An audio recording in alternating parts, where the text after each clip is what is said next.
I gotta have you, I gotta have you, I gotta have you, I gotta have you, oh Lord, yeah, gotta have you,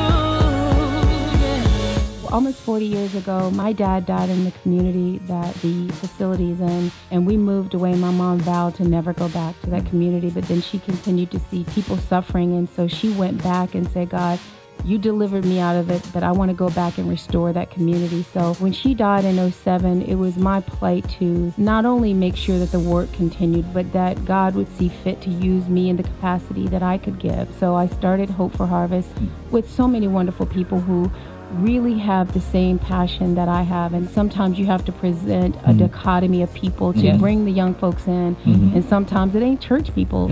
So we've really been an empowerment organization for young people to see a better way. If you give kids hope, there's a path to greatness. That's what Hope for Harvest is about. We're gonna bless the city of Charlotte, raise some money, and help some folks. We want to have you give us some feedback about what would you like to see happening in this community. I'm a Hope for Harvest board member. I'm very honored to have that opportunity just to be a part of planning these very special days. We put a lot of thought and passion into what really will be good for the community and good for the youth. We care about what you're going through. We care about what's difficult for you and what your challenges are.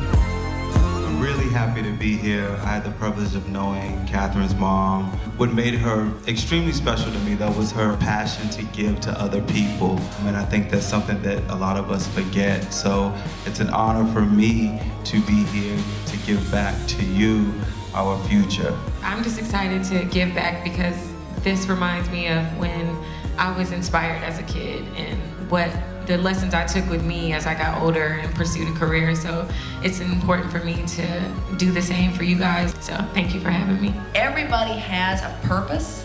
God has given each of us a purpose.